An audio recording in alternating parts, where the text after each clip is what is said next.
the Harry Potter series, it's just simply the best books I've read, and I'm a grown-up, and some people say they're for kids, but frankly, they're not. They're for everyone. The messages are just so universal, and they're fabulous for the whole family. The Goblet of Fire is the new one. It sold more than 3 million copies in 2 days. Welcome back to the show, Jo Rowling.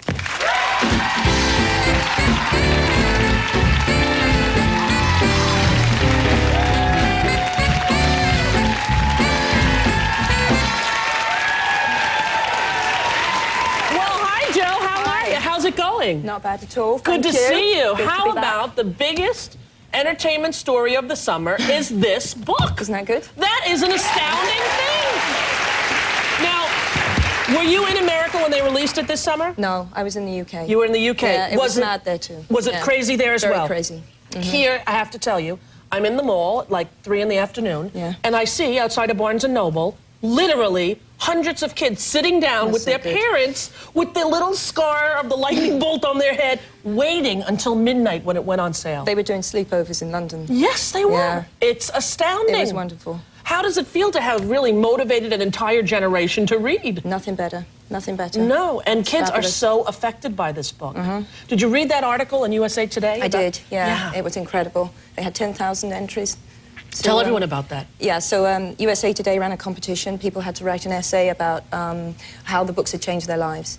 And so I'm meeting 10 children. You're going to meet them today? Yeah. Yes. Which is the best thing I'm going to be doing this week, I think. Yes, some of them so profound. A young girl who was homeless. Yeah, that was incredible. She said she used to... she lies there with her mum and plans the bedroom she's going to have after they leave the shelter. Right, and she wants it like Harry's bedroom. Right, and she felt that she had someone to relate to, someone who didn't really have wonderful. it easy. Yeah, and any of the other stories that you come to mind? I really like, there's a boy, Scott McDonald, who wrote this letter saying, my grades have really improved because my reading skills are so much better. And if you don't believe me, call my teacher on. And he gave me the whole phone number. Oh, really? I'm not lying. Right. My teacher will tell you. Right. Yeah, now, really the movie is in production. You know, let me tell you. You're going to beat me up, aren't you? I'm not going to beat you up, but I have to tell you. You know, I love the book more than any human. This is true. I live for it. I can't even tell you. And I called Christopher Columbus, who's the director, and said, "Hi, it's Rosie O'Donnell. I just want to tell you that I'll play Mrs. Weasley for free." For free, I said this. I'll come over there for free. Just let me know when I have to be there. He's like, "Sorry, but we're not having any Americans." Click! I couldn't even get them to let me audition. Can you do a London accent? Of course I can. My father's from Ireland, love. I can do it very, very well. It's all right now, isn't it? You see, no, what you're doing there is Dick Van Dyke. Oh, really? That's Dick Van Dyke? It's more like, you know, Eliza Doolittle. Yeah, exactly. Too long. Yeah, that's the one. But you're going to have an all-British cast, which is good. Which is fantastic. Yeah, and it really is. You found the search was endless. Here's Hermione, Harry, and my son. They're great. This is my son here, Ron Weasley. I don't get to be the mother. They're really good. They're great. They're fantastic. How many kids did they see for this role? I honestly, it was thousands and thousands and thousands. Yeah, and you were there as well? I saw all of them. I was really keeping my fingers crossed for Dan, because obviously I'm not casting the film, but I saw his test and I was so hoping he'd get it, and he did. And what were they looking for exactly? Like somebody who embodied Harry in what way? Yeah, Harry was the hardest to find. It was like Scarlet O'Hara, you know. I was looking at kids in the street. We were at this point where we were thinking we can't find him anywhere, and then the producer of the film just walked into the theatre one night and sat next to him.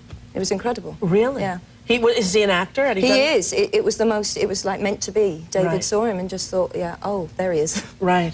How about all the kids, too, are going to be Harry Potter for Halloween? That's sort of astounding. Yeah, my daughter as well. Oh, really? Yeah. I have this summer, I got the tattoos. You know, when we got the book, they were giving out the tattoos at the store. Yeah. And my kids walked around all summer with the Harry Potter tattoo. Yeah, she does that as well. Yeah. You think you're angry. She said to me, does Harry have to be a boy in the film? Well, yeah, that's kind of... Yeah. Well, I understood, because Christopher Columbus told me that Robin Williams, too, called and said he would do it for free, because he loves it so much, that any part he would do for free. I can't believe these people... This is, you know, it's really wonderful that they wanted to do it. But it is wonderful that it's a British cast. Yeah, and it's your stuff. It's all right. It really is. And you are Mrs. Weasley in the book. In the book, if you notice, you know, there's signatures, and there's a letter that I write to Harry.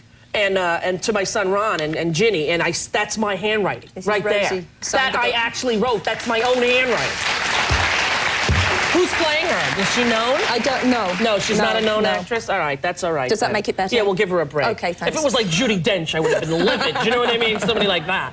Now, this book, it deals with the subject of death. We don't want to tell anyone, in case you haven't read The Goblet of Fire, you know, we're not going to tell you who dies, but that must have been a tough thing to do. Did you do that on purpose, like try to... I plan the books, you know, I know exactly what's going to happen till book 7, so I knew that was coming, but this was the first time I cried writing a book. I cried twice, actually. Yeah. I cried when I killed the person, and I cried during Dumbledore's speech about it afterwards. Yeah, I've never done that before. Some people say that that subject is too heavy for kids and that the book's not really appropriate for kids, although I must tell you, I read it to my 5-year-old son. Read all of them to him aloud. Well, you know, I think kids can deal with it. I really do. And I think unless you show the power of evil, how can I show how brave they're being fighting it? Exactly. This is kind of the point. I read this one to my daughter, and she read most of the book to herself. She's 7. And then I told her at chapter 30, I'm reading it to you because I thought she might need support through those chapters. And when the person who dies, my daughter said, "Oh, it's not Harry, I don't care." And then and she wasn't fazed at all. She was just, you know. Yeah. Well, I can't even express how much I love it. It's hard for me to describe. It really is. How are you dealing with all the fame? You're all of a sudden famous. I know, it's weird, isn't it? Yeah. Do you enjoy it, or you just sort of taking it easy? I think I know I said this last time. You'd think a year on, but it still feels weird. Yeah, I'm sure. You keep expecting someone to tap you on the shoulder and say, "No, go now." Yeah. The gig is up. Yeah, exactly. Right. Well, it's not up, and keep writing. Let me tell you, Jo. When does the next one come out? I don't know. That book 5 will be ready when it's ready. Not too long. Remember last time we had Doug here, who we played the game? Doug came back. He's got his book. Will you sign it for Doug? Oh, yeah, definitely. Doug, come on down, buddy. All right, Jo Rowling, go buy the book. If you don't have it yet, you got to read all 4 of them. We'll be right back with Jesse L. Martin after this. Hey, man, what's up, dude? Nothing much. See you later. Go ahead, play the music. We're out of here. Bye. For me? Yeah. How'd you like it? I'm voting.